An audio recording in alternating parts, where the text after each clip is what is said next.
Hello दोस्तों, कैसे हैं आप सब। आशा करते हैं आप सभी अच्छे होंगे। तो दोस्तों, आज की इस वीडियो में हम यूथ कंपटीशन के एसएससी जीडी 2022-23 के मैथ के प्रैक्टिस सेट 15 को डिस्कस करने वाले हैं। इससे पहले की वीडियो में हमने मैथ के 14 प्रैक्टिस सेट को डिस्कस किया हुआ है। यदि आपने अभी तक उन वीडियो को वॉच नहीं किया हुआ है तो आप उसे प्लेलिस्ट में वॉच कर सकते हैं, या प्लेलिस्ट इस वीडियो के एंड में यहाँ पे शो होगी, आप वहाँ से भी वॉच कर सकते हैं। और जो आज का प्रैक्टिस सेट है, यह यूथ कंपटीशन का जो प्रैक्टिस सेट हम सॉल्व करा रहे हैं उसका आखिरी प्रैक्टिस सेट है। तो आप इसको ध्यान से देखिएगा और पिछले 14 प्रैक्टिस सेट को भी आप ध्यान से देखिए। यदि आपने उन सभी प्रैक्टिस सेट से केवल एक ट्रिक को ही समझा अच्छे तरीके से, तो आप जो 20 प्रश्न आपका एसएससी जीडी में आ रहा है उसमें से 15 प्रश्नों को 15 मिनट से कम समय में आप सॉल्व कर सकते हैं। तो दोस्तों, आज की वीडियो को स्टार्ट करने से पहले यदि आपने अभी तक चैनल को सब्सक्राइब नहीं किया, चैनल को सब्सक्राइब कर लें और वीडियो को लाइक और शेयर करना ना भूलें। तो आइए आज की वीडियो को स्टार्ट करते हैं। आज का पहला प्रश्न देखते हैं।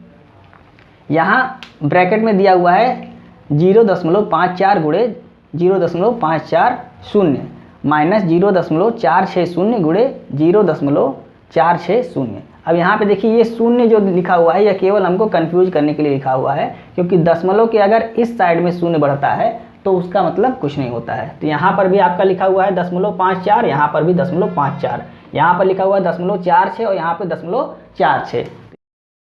ये आपका हो गया है 0.54 का स्क्वायर, या 0.54 का स्क्वायर ऋण 0.46 का स्क्वायर बटे 1 में से आपको कितना 0.92 घटाना है। मतलब 1 ऋण 1 दशमलव, यहाँ 2 शून्य बढ़ा लेंगे और 0.92 घटाना है। यहाँ पे आपका 8 हो जाएगा, यहाँ शून्य, मतलब 0.08 आपका ये हो गया। अब आप देखिए, क्योंकि ए स्क्वायर माइनस बी स्क्वायर है तो एक बार दोनों को ऐड करेंगे और एक बार घटाएंगे, एक बार जोड़ेंगे एक बार घटाएंगे। तो यहाँ पर देखिए 54 है, यहाँ 46 है, दोनों को जब ऐड करेंगे कितना हो जाएगा 1.00 हो गया। और दूसरी बार क्या करेंगे, दूसरे ब्रैकेट में इसको घटाएंगे। तो यहाँ 46 है और यहाँ 54 है, तो 46 और 4 50 और 4 54, यानी कि यहाँ पर भी आपका आ गया 0.08 बटा 0.08। ये कट जाएगा, बचा कितना 1। आपका आंसर आ गया। ऑप्शन नंबर तीसरा आपका राइट आंसर है। आइए दूसरा प्रश्न देखते हैं। 0.32 2.72 12.8 14.4 का HCF हमको ज्ञात करना है। तो सबसे पहले हम दशमलव हटाते हैं यहाँ पे, तो 32/100 हो गया। उसके बाद 272/100 हो गया। यहाँ पे आपका हो गया 128/10 और यहाँ पे हो गया 144/10। अब सबसे पहले नीचे हम 100 करते हैं सभी में। तो यहाँ 100 करेंगे, शून्य बढ़ाएंगे, यहाँ भी शून्य बढ़ जाएगा, यहाँ शून्य बढ़ाएंगे, यहाँ भी शून्य बढ़ जाएगा। अब हमको HCF निकालना है, मतलब अंश का HCF और हर का LCM निकालना होगा। तो 100 का LCM आपका 100 ही आएगा, तो यहाँ पे 100 ही आ गया आपका LCM। अब इसमें हमको देखना है HCF निकालना है। तो यहाँ देखिए, आप ऑप्शन भी आप देख लीजिए, यहाँ 16 लिखा हुआ है तो 16 से कटना चाहिए। 16 दूनी 32, 16 दूनी 32, 16 से ये भी कटेगा, 16 9 144 और ये 1 शून्य हो गया, 90 हो गया। 16 से ये भी कटेगा, 16 8 128 80 हो गया। 16 से आपका यह भी कट जाएगा, तो 16 1 कम 16 और यहाँ पे आपका बचा 11 112, 16 7 112, ये आपका कट गया। तो 16 से सभी कट रहा है। यहाँ सबसे बड़ी संख्या आपको 16 ही दिख रही है जो सभी को पूरी तरह से विभाजित कर सकती है। तो आपका HCF क्या हो गया 16 हो गया। अब इसमें जब भाग देंगे तो आपका यहाँ पे आंसर क्या आ जाएगा 0.16, आपका यही आंसर हो गया। ऑप्शन नंबर तीसरा आपका राइट आंसर है। आइए नेक्स्ट प्रश्न देखते हैं।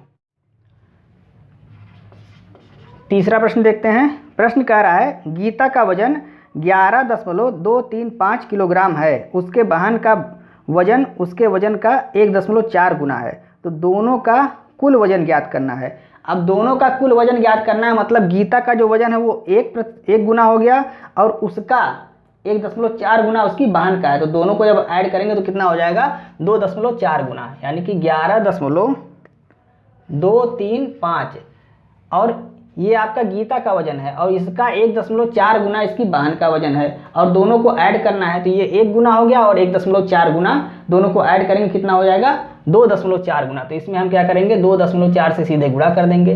अब यहाँ देखिए 24 से अगर गुणा करते हैं 24 बच्चे कितना होता है 120, शून्य हो गया, यहाँ 12 हासिल हो गया और 24 तियाँ 72, 2 74 10 84, यहाँ पे आपका 8 हो गया। फिर 24 दूनी 48, 48 और 6 56, 6 हो गया, यहाँ 5 हो गया। 24 एकम 24 और 5 29, 2 हो गया। और 24 एकम 24 और 2 26, और 4 अंक भी आपका 1 2 3 4, मतलब 26.964, ये आपका राइट आंसर हो गया। तो ऑप्शन नंबर सी आपका राइट आंसर है, 26.964 किलोग्राम, यही आपका आंसर हो गया। आइए चौथा प्रश्न देखते हैं। प्रश्न कह रहा है एक वस्तु की कीमत 25% घट जाती है, मूल कीमत को बनाए रखने के लिए नई कीमत को कितना बढ़ाना होगा। कह रहा है पहले जो कीमत थी, पहले थी कितनी 100, और घटने के बाद, घटने पर कितना हो गया 75। क्यों हो गया, क्योंकि 25% घट जाती है। अब कह रहा है कि मूल कीमत, जो उसकी मूल कीमत है बनाए रखने के लिए नई कीमत को कितना बढ़ाना पड़ेगा। यह जो नई कीमत है इसमें कितना बढ़ाना पड़ेगा कि 100 हो जाए, तो ये घटा दीजिए, कितना बढ़ाना पड़ेगा 25 बढ़ाना पड़ेगा। तो यह जो 25 है इस 75 का कितना प्रतिशत है, ये आपसे पूछ रहा है। ऑप्शन में आप देखिए प्रतिशत में उत्तर दिया हुआ है, कितना प्रतिशत वृद्धि करना पड़ेगा।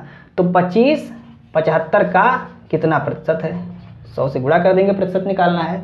25 3 75, और 3 से इसको अगर काटेंगे, यहाँ देखिए आपका 100/3 दिया हुआ है, तो काटेंगे नहीं हम, 100/3 हमारा आंसर हो गया, 100/3%, यही हमारा आंसर हो गया। ऑप्शन नंबर डी आपका राइट आंसर है। आइए पांचवा प्रश्न देखते हैं। प्रश्न कह रहा है एक मिश्र धातु में सोने और चांदी के भार का अनुपात 17:3 है। यदि मिश्र धातु में चांदी का वजन 2.7 ग्राम है तो मिश्र धातु में सोने का वजन क्या होगा। सोना और चांदी, यहाँ पर 2 धातुएं दी गई हैं, सोना और चांदी। कह रहा है सोना चांदी का अनुपात कितना है, 17:3 है। और यहाँ पे आपको बता रहा है कि जो वास्तविक संख्या है वो दे रहा है चांदी का वजन कितना है, 2.7 ग्राम। 2.7 ग्राम चांदी का वजन है, यहाँ पर कितना है 3 है। तो इससे तुलना कर देंगे, निकालना है हमको सोने का वजन, तो यहाँ 17 से हम क्या करेंगे गुणा कर देंगे। 3 से इसको काटेंगे, 3 9 27 दशमलव आपका 9 हो गया, और 17 9 कितना होता है 153, एक अंक पे दशमलव हो गया 15.3 ग्राम, यहाँ पे ग्राम में है ना, 15.3 ग्राम। आपका option number B right answer हो गया। आइए नेक्स्ट प्रश्न देखते हैं। छठवां प्रश्न देखते हैं। प्रश्न कह रहा है 153 मीटर लंबी एक रेलगाड़ी 747 मीटर लंबे पुल को 40.5 सेकंड में पार करती है। रेलगाड़ी की गति या चाल हमको ज्ञात करना है। तो चाल बराबर क्या होता है, दूरी बटा समय। चाल बराबर दूरी बटा समय। अब यहाँ पे देखिए रेलगाड़ी प्लेटफार्म को या पुल को जब पार करती है तो जो पुल की या प्लेटफार्म की लंबाई होती है वो रेलगाड़ी की लंबाई में जुट जाती है और वही दूरी का काम करती है। तो यहाँ पे आपका क्या पार कर रहा है, पुल को पार कर रही है। तो 747 मीटर पुल है और 153 मीटर आपका रेलगाड़ी है। दोनों को जब आप ऐड करेंगे तो 7 और 1 8 और 53 और 47 मिला के 100 हो जाएगा, मतलब 900।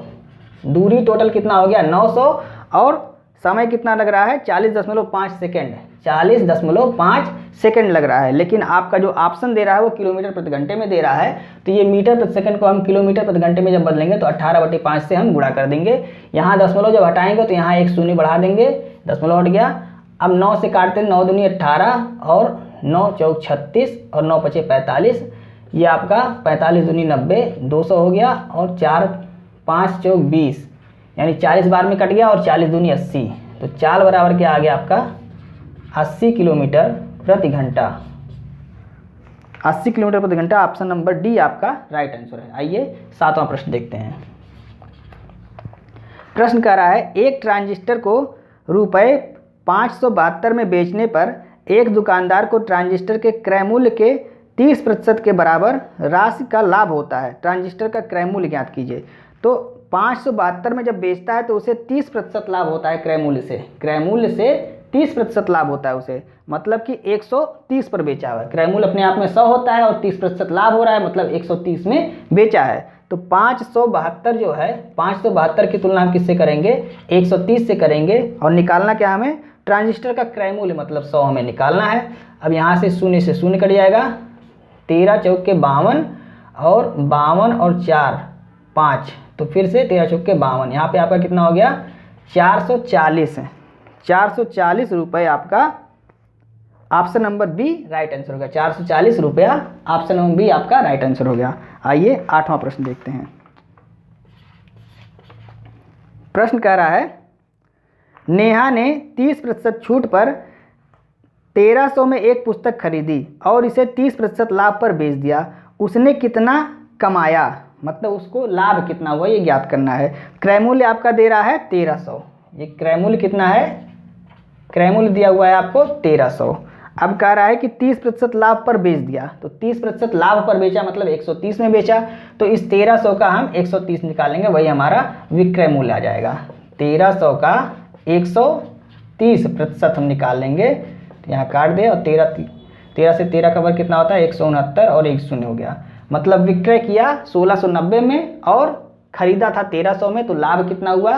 तो घटा देंगे 390, आपको दिख रहा होगा यहाँ पे 13 और 3 16, मतलब 390। ऑप्शन नंबर कौन सा सही है? ऑप्शन नंबर बी आपका राइट आंसर है। आइए 9वां प्रश्न देखते हैं। प्रश्न कह रहा है एक कक्षा में 30 छात्रों का औसत भार 25 किलोग्राम है। यदि कक्षा अध्यापक का भार भी इसमें शामिल कर लिया जाए तो औसत भार 2 किलोग्राम बढ़ जाता है। कक्षा अध्यापक का भार कितना है हमको ज्ञात करना है। पहले 30 छात्र थे और इनका औसत भार कितना था? 25 था, लेकिन अब एक और आ गए, यानी कि कक्षा अध्यापक भी आ गया। अब टोटल कितने लोग हो गए? 31 लोग हो गए और इनका औसत भार कितना हो गया? अब 27 हो गया। तो कह रहा है जो नया कक्षा अध्यापक नए आए हैं उनका भार क्या होगा? तो 25 तो पहले से था, 25 तो उनका भी रहा होगा, क्योंकि वृद्धि हो रही है तो 25 तो रहा ही होगा। कितने की वृद्धि हो रही है? 2 की वृद्धि हो रही है। और कितने में हो रही है? तो 31 अब हो गए हैं और सभी में, औसत का मतलब प्रत्येक में वृद्धि, तो प्रत्येक में वृद्धि मतलब 31 में वृद्धि हो रही है। इसी को निकाल लेंगे, तो यहाँ पे आपका 25 हो गया और प्लस में 62 बराबर कितना आ गया? तो यहाँ पे आपका 7 हो गया और 6 2 8 हो गया, मतलब 87 किलो। ये आपका जो कक्षा अध्यापक है उनका भार हो जाएगा। आपका ऑप्शन नंबर डी यहाँ पे राइट आंसर है। आइए नेक्स्ट प्रश्न देखते हैं। 10वां प्रश्न देखते हैं। प्रश्न कह रहा है 4 अलग अलग तिमाहियों के लिए दुकान के रास्ते से जाने वाले लोगों की संख्या दर्ज की जाती है। इसके लिए निम्नलिखित डेटा दिया है। सभी तिमाहियों में दुकान के रास्ते से जाने वाले लोगों की औसत संख्या कितनी होगी। यहाँ पर एक आपको चार्ट दिखाया जा रहा है, उसमें लोगों की संख्या दिखाई जा रही है। तो 4 तिमाही में दिखाया जा रहा है, तो चारों को आप ऐड करके 4 से भाग दे दीजिए। तो यहाँ पे आप देखिए 2 1 3 3 6 6 5 11 और 1 12, टोटल आपका हो गया यहाँ पे ऐड करने पे 12,000। और यहाँ पे आपका संख्या कितनी है? 4, भाग दे देंगे 4 3 12, 3000 आपका आंसर आ गया। 3000 आपका ऑप्शन नंबर डी आपका राइट आंसर है। आइए 11वां प्रश्न देखते हैं। प्रश्न कह रहा है 2 दिनों में एक साथ किसी कार्य को पूरा करने के बाद पी और क्यू को क्रमशः 1200 और 400 मिले। क्यू अकेले काम कितने दिनों में पूरा करेगा। तो जो रुपए बढ़ते हैं वो उनकी क्षमता के अनुसार बढ़ते हैं, यानी कि जो क्षमता का अनुपात होगा वही उनको जो रुपए प्राप्त हुए हैं उसका भी अनुपात होगा। तो P और Q, यहाँ इसको कितना मिला है? 1200 रुपये मिला है और इसको कितना मिला है? 400 रुपये मिला है। अब इसका हम अनुपात निकाल लेते हैं। तो 4 एकम 4 और 4 तियाँ 12, मतलब 2 शून्य से 2 शून्य कट गया, 3:1 इनका अनुपात हो गया। तो ये इनके क्षमता का भी अनुपात हो गया, मतलब P एक दिन में 3 कार्य करता है और Q एक दिन में 1 कार्य करता है। तो दोनों मिल के P प्लस Q दोनों अगर मिल के कार्य करेंगे तो एक दिन में कितना कार्य करेंगे? 4 कार्य करेंगे। और जो कार्य है वो 2 दिन में समाप्त हो जाता है। 2 दिनों में एक साथ किसी कार्य को पूरा करते हैं। तो जब कार्य 2 दिन में समाप्त हो जाता है और एक दिन में दोनों 4 कार्य करते हैं, तो टोटल कार्य कितना हो गया? 4 दूनी 8, ये टोटल कार्य हो गया। अब कह रहा है यदि इसी को Q अकेले करता तो Q एक दिन में 1 कार्य करता है, तो 8 कार्य को कितने दिन में करेगा? 8/1 बराबर 8 दिन। आपका आंसर क्या हो गया? 8 दिन। यही आपका राइट आंसर हो गया। ऑप्शन नंबर डी आपका राइट आंसर है। आइए 12वां प्रश्न देखते हैं। प्रश्न कह रहा है P और Q एक साथ मिलकर किसी काम को 30 दिनों में पूरा कर सकते हैं। Q और R एक साथ मिलकर उसी काम को 24 दिनों में कर सकते हैं। R और P को एक साथ मिलकर उसी काम को पूरा करने में 20 दिन लगेंगे। तो उन सभी को एक साथ मिलकर उसी काम को करने में कितना दिन लगेगा हमको निकालना है। यहाँ पे आपका पहले कह रहा है P और Q कितने दिन में करते हैं? 30 दिन में करते हैं। उसके बाद आपका कह रहा है Q Q और R ये कितने दिन में करते हैं? 24 दिन में करते हैं। और R और P ये कितने दिन में करते हैं? 20 दिन में। इनका हम एलसीएम निकालेंगे, कितना आ जाएगा? तो 24 दूनी 48, यहाँ पे आपका एलसीएम आ जाएगा 120। 3 चौक 12, मतलब एक दिन में 4 कार्य इन दोनों का हो गया। 24 पंचे 120, इन दोनों का एक दिन का कार्य 5 हो गया, और इन दोनों का एक दिन का कार्य कितना हो गया? 6 हो गया। इससे आप इसमें भाग देंगे तो वही आपका यहाँ पे आ जाएगा। तो अब कह रहा है कि तीनों अगर मिलके कार्य करें तो कितने दिन में कर लेंगे? तो तीनों का एक दिन का कार्य निकाल लेते हैं। यहाँ 2 बार P है, 2 बार Q है, 2 बार R है, तो 2 बाहर हम ले लेंगे। P प्लस में Q प्लस में R बराबर कितना हो गया एक दिन का कार्य? यहाँ पर देखिए 6 4 10 5 15, ये माइनस नहीं है, ये आप माइनस मत समझिएगा। तो 6 4 10 5 15, 15 कार्य हो गया। तो P plus Q plus R का कार्य कितना हो गया एक दिन का? तो 2 इधर आके क्या हो जाएगा? भाग हो जाएगा। तो P plus Q plus R का एक दिन का कार्य कितना हो गया? 15/2।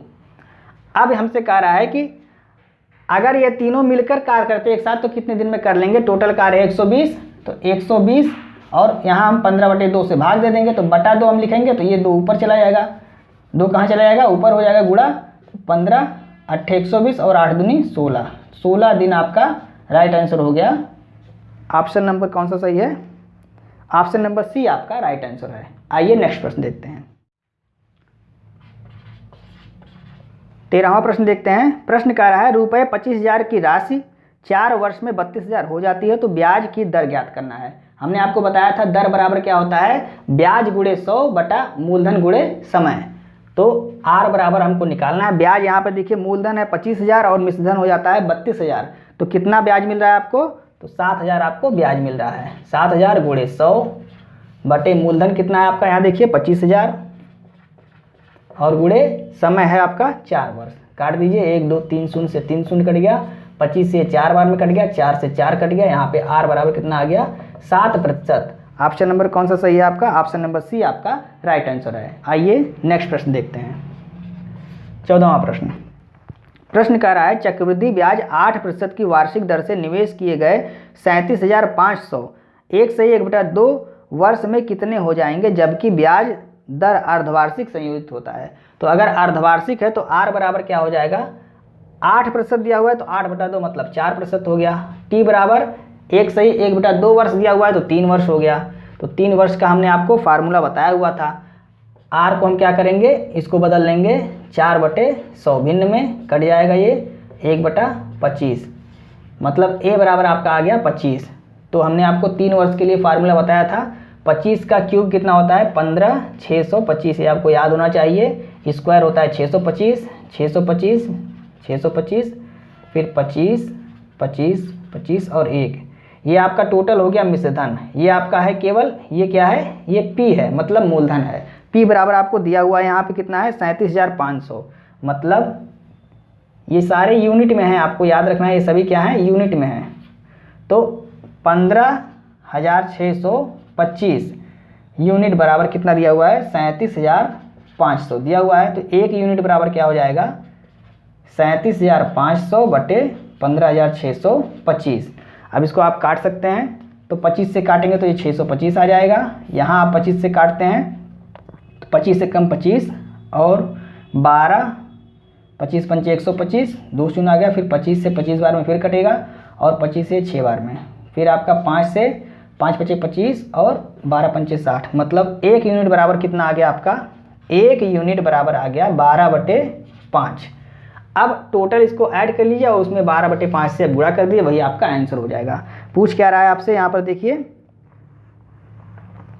कितने हो जाएंगे, मतलब 1.5 वर्ष में जो धन है वो कितना हो जाएगा, वही आपको बताना है। टोटल आपको ऐड कर लेना है। तो यहाँ देखिए 6 6 12 6 3 18, 1800 ये हो गया, 25 यहाँ 75 और ये 75 आपका 150 हो गया, और एक ये मतलब 151। 1800 प्लस में 151 जब आप ऐड करेंगे तो 1951 हो जाएगा। और इसमें आप ऐड कर लीजिए 15,625 में आप 1951 ऐड कर लीजिए, कितना आ जाएगा? 5 1 6 5 2 7, यहाँ 15, यहाँ आपका 7 और तो 17,576 में आप किससे गुणा कर दीजिए? इतना यूनिट आ गया टोटल, ये आपका क्या हो गया, मिश्रण हो गया। अब 1 यूनिट का वैल्यू आपका 12/5, इससे आप गुणा कर दीजिए 17,576 गुणे 12/5, 5 से काट दीजिए, 5 तियाँ 15, 5 पचे 25, 5 एकम 5, 5 पचे 25 और 5 दूनी 10, 12 से गुणा कर दीजिए, 12 दूनी 24, 4 हो गया, और 12 पंचे 60 और 2 62, 2 हो गया, फिर 12 एकम 12, 6 18 और 12 पंचे 60 और 1 61, फिर आपका 12 तियाँ 36 और 6 42, एक अंक पे दशमलव है, 42,182.4, 42,182.4 आपका option number A right answer है। आइए नेक्स्ट प्रश्न देखते हैं। 15वां प्रश्न देखते हैं। प्रश्न में यहाँ पर एक आकृति दी गई है, आप आकृति ध्यान से देखिए। कह रहा है आकृति में एक वृत्त का केंद्र O है, अनुभाग OAPB का क्षेत्रफल वृत्त के क्षेत्रफल का 5/18 भाग है, तो x ज्ञात कीजिए। यहाँ पर कोण ज्ञात करना है, यानी कि यह आपका आकृति दिया हुआ है, यहाँ पे आपका O दे रहा है, ये आपका एक त्रिज्यखंड है, इसमें आपको x का मान ज्ञात करना है, मतलब कितना कोण है। यहाँ पर A दिया हुआ है और यहाँ P और B दिया हुआ है। तो कह रहा है आपसे कि अनुभाग OAPB का क्षेत्रफल वृत्त के क्षेत्रफल का 5/18 है। वृत्त के क्षेत्रफल का कितना है, 5/18 है। तो चूंकि यहाँ पे भिन्न में दिया हुआ है तो आप अनुपात का नियम यहाँ पे लगा लीजिए, सबसे आसानी होगी। कह रहा है वृत्त के क्षेत्रफल का ये 5/18 है, तो जिसके साथ का अथवा से लगा हुआ है वो क्या होता है, हर होता है। तो वृत्त का क्षेत्रफल आपका क्या हो गया, 18, और दूसरी राशि क्या हो गई, यानी कि जो त्रिज्यखंड का क्षेत्रफल है वो कितना हो गया, 5 हो गया। तो यहाँ पे आपका वृत्त का क्षेत्रफल आपको मिल गया, वृत्त का क्षेत्रफल आपका हो गया 18, और जो त्रिज्यखंड का क्षेत्रफल है, त्रिज्यखंड का क्षेत्रफल जो है वो कितना हो गया, 5 हो गया। अब कोण हमको निकालना है, तो यह जो 18 मतलब पूरा वृत्त, इसका क्षेत्रफल 18 है, और एक वृत्त में कितना अंश होता है, 360 अंश होता है। तो 360 अंश की तुलना हम 18 से करेंगे, निकालना है हमको 5, 18 दूनी 36, 20 और 20 पंचे 100, 100 अंश। यही हमारा आंसर हो गया। ऑप्शन नंबर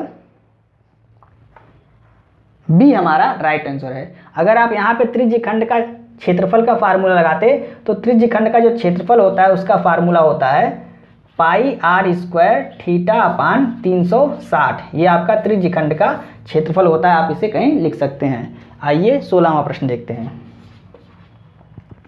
प्रश्न कह रहा है तिर्यक ऊंचाई 2l और त्रिज्या r/2 वाले शंकु का कुल पृष्ठीय क्षेत्रफल ज्ञात कीजिए। तो शंकु का पृष्ठीय क्षेत्रफल होता है πr ब्रैकेट में r प्लस में l। अब यहाँ पे कह रहा है कि r कितना है, r/2 है, और l कितना है, 2l है। तो पाई r की जगह पे r/2 रख दीजिए, यहाँ पर भी r/2 और प्लस में 2l रख दीजिए। अब यहाँ पर देखिए, यहाँ आप 2 से अंदर गुणा कर दीजिए, क्योंकि आपका ऑप्शन भी आप देखिए, ऑप्शन में बाहर केवल πr है या तो 2 है, 2πr है। तो यहाँ पे πr आपका हो सकता है, अगर इसको आप अंदर गुणा कर दीजिए सभी में तो πr हो सकता है। तो यहाँ पे πr और यहाँ पे r/2 गुणे 1/2 मतलब r/4 हो गया, और प्लस में यहाँ जब बटे 2 होगा तो 2 कट जाएगा, यहाँ पे केवल आपका यल बचेगा। अब आपका आंसर क्या हो गया, πr ब्रैकेट में r/4 प्लस में यल, यही आपका आंसर हो गया। πr ब्रैकेट में L plus r/4, option number B आपका राइट आंसर है। यल को इधर लिख दिया है, r प्लस r/4 को उधर लिख दिया है, तो आपका option number B right answer है। आइए नेक्स्ट प्रश्न देखते हैं। 17वां प्रश्न देखते हैं। 17वें प्रश्न में आपको बहुलक ज्ञात करना है। संख्याएं यहाँ पर दी गई हैं 2 4 5 6 5 4 3 5 3 1 7, ये संख्याएं हैं। इसमें आपको बहुलक ज्ञात करना है। तो जो संख्या सबसे ज़्यादा बार आई है वही आपका बहुलक हो जाएगा। तो यहाँ पर आप देख लीजिए, 5 आपको दिख रहा है सबसे ज़्यादा बार आ रही है, 3 बार आई है, तो आपका ऑप्शन नंबर सी यहाँ पे राइट आंसर हो जाएगा। केवल आपको देखना ही है, बहुलक निकालना है देख के कि कौन सी संख्या ज़्यादा बार आ रही है। आइए 18वां प्रश्न देखते हैं। यहाँ पर पाई चार्ट दिया गया है। प्रश्न कह रहा है दिया गया ग्राफ मानव शरीर में खनिजों की मात्रा को दिखाता है। दिए गए आंकड़ों के आधार पर मानव शरीर में पाए जाने वाले कैल्शियम और सोडियम का अनुपात ज्ञात करना है। हमको अनुपात ज्ञात करना है, निश्चित मात्रा से हमें कोई मतलब नहीं होना चाहिए। अगर यहाँ पे कोई निश्चित मात्रा दी गई होती तो भी हमें उससे कोई मतलब नहीं होता, हमें अनुपात ज्ञात करना है। तो हम सीधे देख लेते हैं, जो पाई चार्ट है वो प्रतिशत में है, तो कैल्शियम का प्रतिशत कितना है 40 और सोडियम का है 8। आप ध्यान से देखिए, कैल्शियम का प्रतिशत है 40 और सोडियम का है 8, और हमें कैल्शियम और सोडियम में अनुपात ज्ञात करना है। तो 40:8, 8 कम 8 और 8 बचे 40, मतलब 5:1 हमारा आंसर हो जाएगा। तो ऑप्शन नंबर कौन सा सही है हमारा? ऑप्शन नंबर डी हमारा राइट आंसर है। आइए 19वां प्रश्न देखते हैं। 19वां प्रश्न देखते हैं। यहाँ पर एक तालिका दी गई है, आप ध्यान से देखिएगा। प्रश्न कह रहा है, एक फुटबॉल टीम ने 6 मैचों में निम्नलिखित गोल किए, निम्न तालिका के आधार पर गेम में उनका औसत स्कोर ज्ञात करना है। औसत मतलब सभी को ऐड कर लीजिए और संख्या कितनी है 6 है उससे भाग दे दीजिए। तो आप ऐड कीजिए, 2 1 3 4 3 7 7 3 10 और 2 12, 12 हो गया योगफल, और बटे संख्या कितनी है 6 है, तो 6 दूनी 12, यानी कि 2 आपका आंसर हो गया। ऑप्शन नंबर डी आपका राइट आंसर है। सिर्फ आपको औसत निकालना है, औसत बराबर योगफल बटे संख्या। ऑप्शन नंबर कौन सा सही है यहाँ पे? ऑप्शन नंबर डी हमारा राइट आंसर है। आइए 20वां प्रश्न देखते हैं। 20वां प्रश्न कह रहा है, यहाँ पर एक ग्राफ दिया गया, आप ध्यान से देखिएगा। निम्नलिखित चार्ट के अनुसार कौन खुदरा विक्रेता ₹16 से ₹18 की कीमत की रेंज में उत्पाद 2 प्रदान करता है? तो आपको सिर्फ देखना है, 3 प्रोडक्ट हैं, प्रोडक्ट 1, प्रोडक्ट 2 और प्रोडक्ट 3, 3 प्रोडक्ट हैं और 7 रिटेलर हैं। अब इसमें से आपको देखना है कि कौन उत्पाद 2 प्रदान करता है ₹16 से 18 के बीच में। तो आप देख लीजिए, यहाँ पे इधर आपका ये दिया हुआ है, रुपया दिया हुआ है, तो यहाँ पे रिटेलर 6 आपको दिख रहा होगा, 16 से 18 के बीच में उत्पाद 2 प्रदान करता है। तो ऑप्शन नंबर आपका कौन सा सही हो जाएगा? ऑप्शन नंबर बी आपका राइट आंसर हो गया। 20वें प्रश्न का ऑप्शन नंबर बी आपका राइट आंसर हो गया। तो दोस्तों, आज के प्रैक्टिस सेट को हमने आपको समझाने की पूरी कोशिश की, उम्मीद है आपको समझ में आ रहा होगा। जो आज का प्रैक्टिस सेट है वो यूथ कंपटीशन का जो SSC GD का प्रैक्टिस सेट था मार्केट में, जो 15 प्रैक्टिस सेट का प्रैक्टिस सेट था, उसमें से हमने मैथ के जो 15 के 15 प्रैक्टिस सेट हैं उसको पूरा सॉल्व करा दिया है। जिसमें से अगर आप इन 15 प्रैक्टिस सेट को एक बार फिर से रिवाइज कर लेते हैं और उसमें से केवल आप एक ही ट्रिक को पकड़ते हैं, यानी कि केवल आप एक ही ट्रिक को अच्छे तरीके से समझ जाते हैं, तो आप ये मान लीजिए कि 15 प्रैक्टिस सेट में 15 ट्रिक है। तो 15 ट्रिक अगर आप समझ गए तो आपके 20 प्रश्न आने हैं, जिसमें से 15 प्रश्न आपके उन 15 ट्रिक पे होंगे। तो आप 15 प्रश्न 15 मिनट के अंदर ही आसानी से कर सकते हैं। और एक प्रैक्टिस सेट में 2 से 3 प्रश्न ऐसे होंगे, थोड़ा सा कैलकुलेशन उसमें ज़्यादा होगा, थोड़ा सा वो लेंदी होगा, तो बाकी का जो समय आपका बचेगा वो उन प्रश्नों पे आप दे सकते हैं। तो 20 मिनट के अंदर आप 20 प्रश्नों को आसानी से कर सकते हैं। तो उम्मीद है आपको ये प्रैक्टिस सेट समझ में आ रहे होंगे। यदि आपको प्रैक्टिस सेट ये समझ में आ रहे हैं और हमारे पढ़ाने का तरीका भी आपको समझ में आ रहा है, तो आप इसे अपने दोस्तों को भी शेयर करें और वीडियो को लाइक और सब्सक्राइब करना ना भूलें। मिलते हैं नेक्स्ट वीडियो में। जय हिंद।